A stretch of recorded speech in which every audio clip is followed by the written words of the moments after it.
So thank you, Dr. Lal, for the invitation, for the opportunity to participate in this global dialogue on water futures here at Arizona State University, a place where I have collaborated with scholars for the last almost 10 years. So it's wonderful to be back here.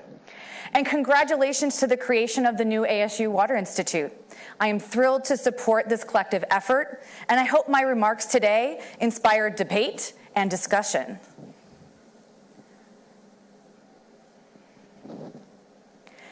This year, 2024, marks the 50th anniversary of the U.S. Safe Drinking Water Act, an environmental and public health policy success that covers roughly 150,000 water systems and nearly 90% of the U.S. population.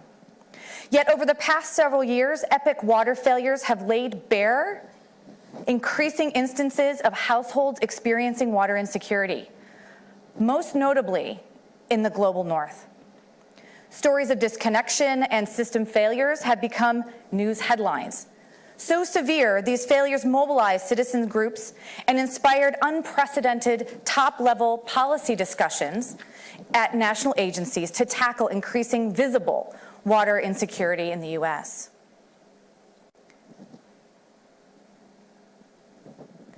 Yet the disparate and often disconnected stories of water insecurity have not fundamentally challenged the prevailing paradigm of modern water, defined by an infrastructure-centric water supply orientation. Build, rebuild, retrofit, build more. Build back better. The 20th century paradigm of modern water, at its core, unreservedly embraces the control and manipulation of water through an entrenched advancement of supply-side engineering practices. The metrics of success are in terms of water volume, flows, and storage. Concrete as well as inflexible financial, legal, and regulatory regimes have controlled the flow of water for a century. This paradigm not only controls water, but it also controls our imagination of a common water future. I have dedicated the last decade and a half to understanding the causes and consequences of household and community level water insecurity in the US and beyond. Why? Because, as I've argued in the past, the capacity of households and communities to access safe, reliable, sufficient, and affordable water for a thriving life is necessary for a sustainable society. That is, the measure of success of a successful water policy should be first, the degree to which people and communities experience water security. So today I want to offer a people-centered perspective that confronts the structural and environmental pressures that increasingly undermine the very modern water system that we have relied on for decades. That is, we need to anticipate unprecedented challenges and radically rethink what we as a society want to achieve through our systems of water supply, provision, and protection.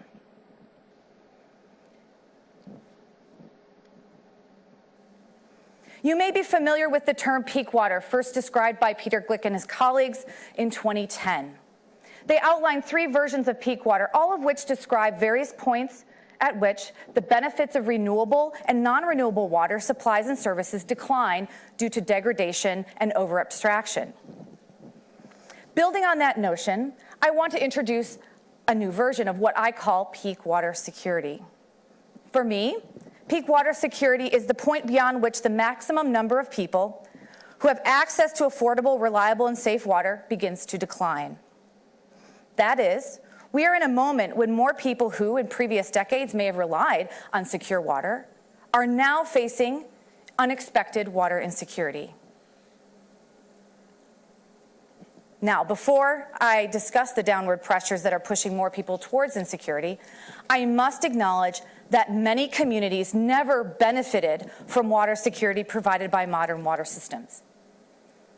Disparities in water access are not the result of individual choice, but historical and political consequences of social marginalization.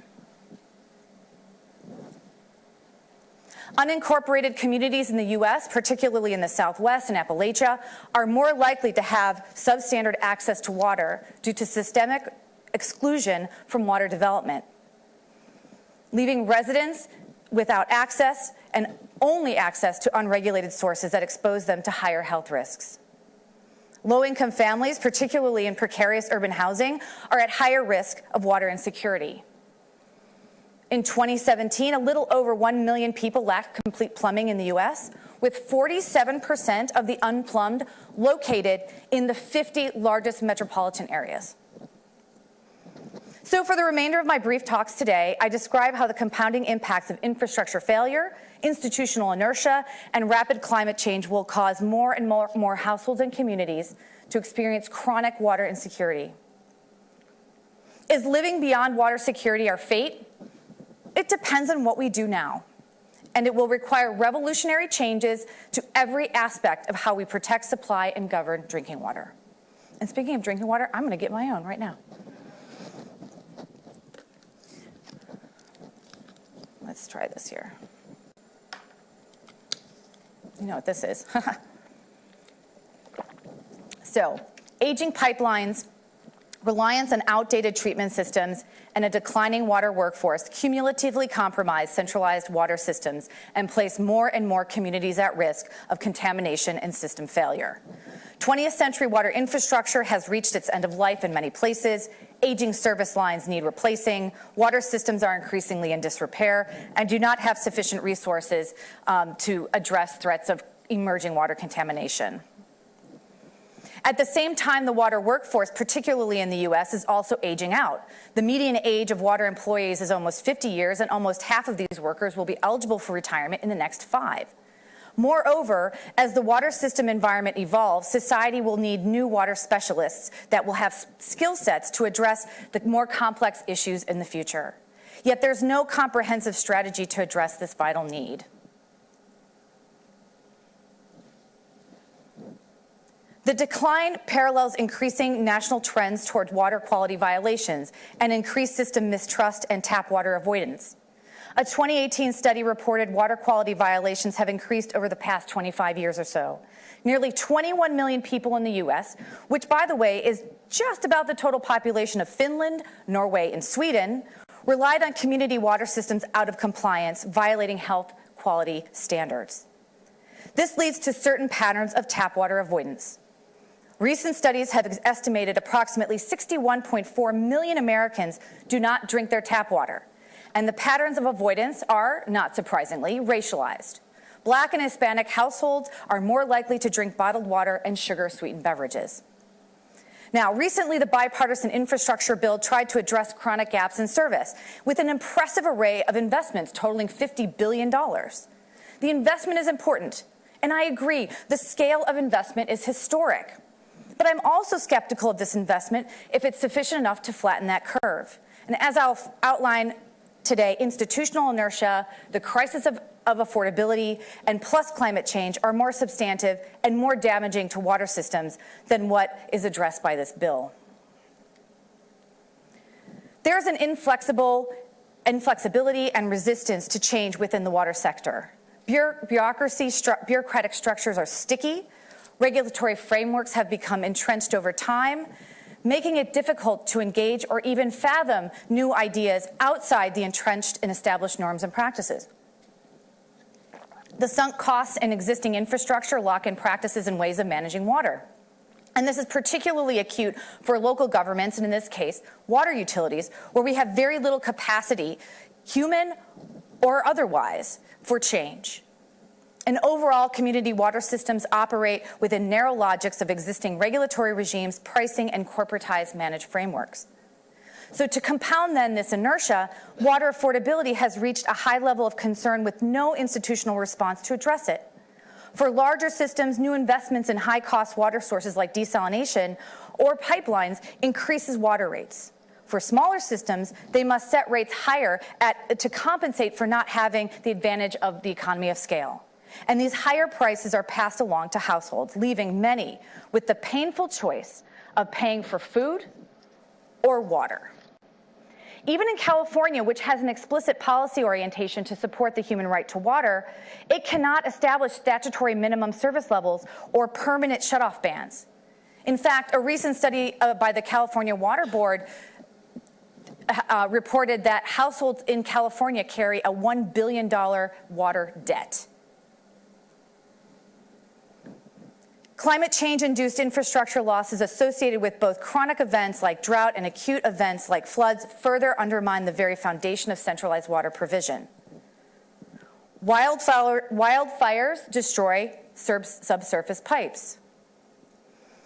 Aerial retardants used to combat those very wildfires also contaminate water supplies. Saltwater intrusion is another major threat. Increased and intense storm surges and sea level rise further erode drinking water security through salinization. This past year, New Orleans faced a crisis of salt. 2 years of drought throughout the Mississippi River Basin reduced freshwater flows down to the Delta. Meanwhile, the ocean forced more salt water far up the river channel to the point where it overcame those underwater dams or sills, designed to block the saltwater wedge.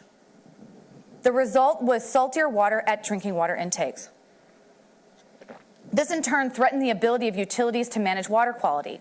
And while the New Orleans water utility avoided the worst case scenarios, smaller communities along in the basin or in the Delta, like Plaquemines Parish, were inundated with salt, forcing residents to rely on bottled water for bathing, cooking, and drinking for months.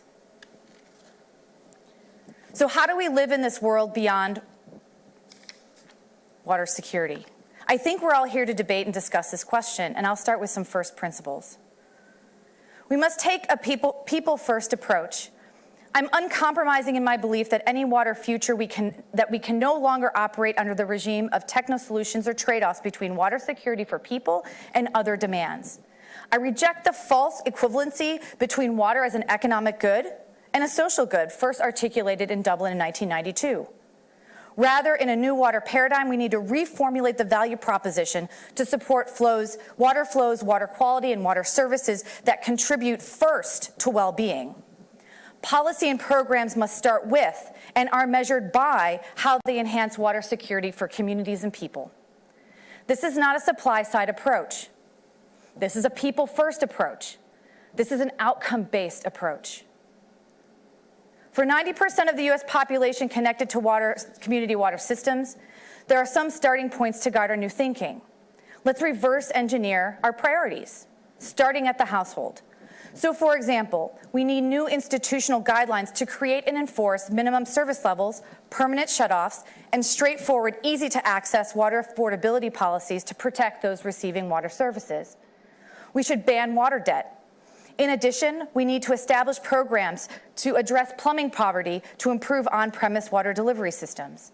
And further, at the system level, we must tackle the challenge of small water systems, including mobile home parks, which have historically provided the most expensive, yet most compromised to the most vulnerable. So radical change in this sector in terms of regulation and reporting transparency is necessary for long-term benefits. And further, there's a need to create new accountability structures for water providers regardless of system size and ownership. Change must include required community boards, higher reporting requirements for regulated and emerging contaminants, and other pathways to increase transparent water governance. And more importantly, we need real national-level accountability structures that reestablish the direct connection between water providers and the communities they serve. We must take institutional change to place stakeholders as central, not just consumers of water systems. We also need institutions, investment, and regulation that support the 10 to 15% of the population in the U.S. who are only or partially served by community water systems. That is, water security for all includes those who are off and on grid and dependent on centralized systems. Whether for community water systems, those on or off grid, the future will require major and creative institutional reforms and innovation in law, regulatory frameworks, and finance models. For the past 50 years, the Safe Drinking Water Act has offered minimum protection from certain water contaminants. As with our pipes and water system, the Safe Drinking Water Act may have reached its end of life, unable to address this triple threat. In its stead, we need to develop new legal reforms to integrate a regulatory regime that boosts water quality protections while addressing other critical dimensions of water security, including affordability. Taking all this into account, it is time to reevaluate the fundamental purpose of the Safe Drinking Water Act and radically rethink the scale and scope of new legislation to address these multiple challenges in creative ways. Visionary thinking is necessary to create a new water paradigm. A people-first, justice-forward approach to institutional innovation, technology development, and regulatory reform will be critical for ensuring water security and sustainability in this age of disruption. Many are already working on crucial components of this agenda, but the conversation has not yet risen to an integrative, transformative framework at the scale necessary to address the risks we face. So I invite you to envision a future of water beyond techno-fixes, beyond modern water. Be fearless in sharing your ideas. Be revolutionary in your thinking. Your creative work and perspectives are critical to building our common water future. Thank you.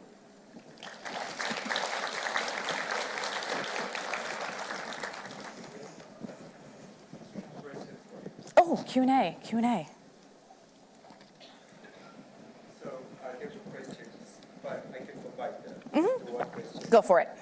Basically, what they are asking is, what can you say about federal funding needs and estimated costs, given that systems are inherently unaffordable if you actually pay for the cost of repairing them today? That's essentially the question that's coming. So I would say the premise of the question, I think you can hear me, I think, yeah. I think the premise of the question is actually what I was arguing against, which is all about let's work within what we already have and how we regulate water, how we think about water, how we build water. What I'm saying is that we need to rethink that model. Federal funding, if you look at the Infrastructure Act, does a lot of really interesting and important things. It backstops infrastructure that is required and needed.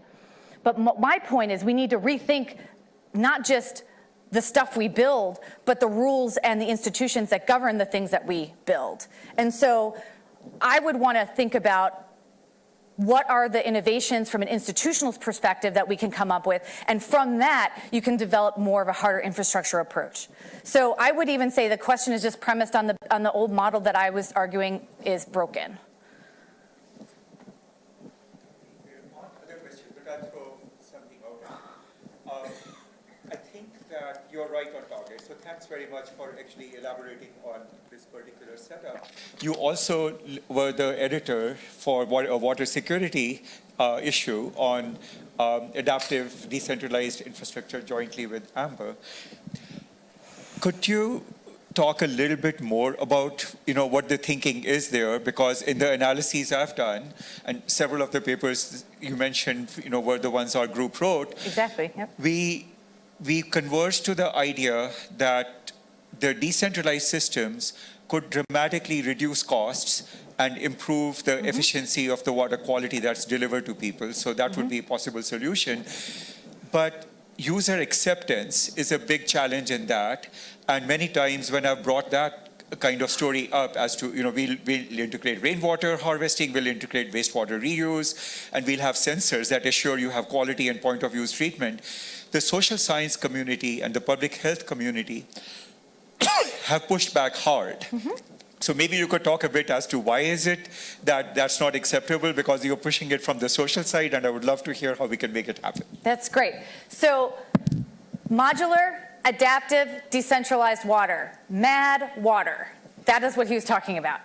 And what we have been in the MAD, and it's with Amber Wooditch, by the way, she's in the front, colleague of mine for many, many years, and worked with us on this question of MAD water, is that decentralization has been going on. The technologies are out there, but what our argument is that we don't have the institutional frameworks and the social dimensions in order for sustainable and a justice-forward approach that adopts those or perhaps even co-designs them. And so this is what we're saying. We've always had folks off the grid, but the question is how? What are the rules? How does it align with community values rather than against them? What are the implications of introducing a new technology, whether it's rainwater harvesting or whether it's some sort of nano filtration system? How does that alter social relations within those communities and within those host households, actually? So the idea is for us to think holistically about the question of MAD water, not just as a technological solution. Co-designing I think, is an important approach when we think about Mad Water. Developing institutional frameworks for maintenance and operation. Thinking through creative ways to support in the long term the institution of these infrastructures. Just like any other pipeline that you put in, it's going to need support and maintenance over its long run. It's going to need labor and knowledge and skill in order for it to be sustainable in the long term. That requires people. That requires society agreeing to the terms of what those water systems are going to look like, and the rules and the funding and the cooperation that occurs in order to make them sustainable over long term. So just having a technology, it's like, okay, that's great, but those technologies reverberate. Once you install them without a social dimension, they can fail, they can create social discord, and ultimately undermine the final goals that you'd like to receive in the end and like to benefit from. So the point is, with Mad Water, it is a holistic approach. It's a justice-forward approach. It's a social dimensions approach to decentralized water than before. So. Thanks so much, because I think it's important, because once you create that demand, the market will provide also to a certain extent. So what you're doing is amazing. Yeah. Thank you. Thanks.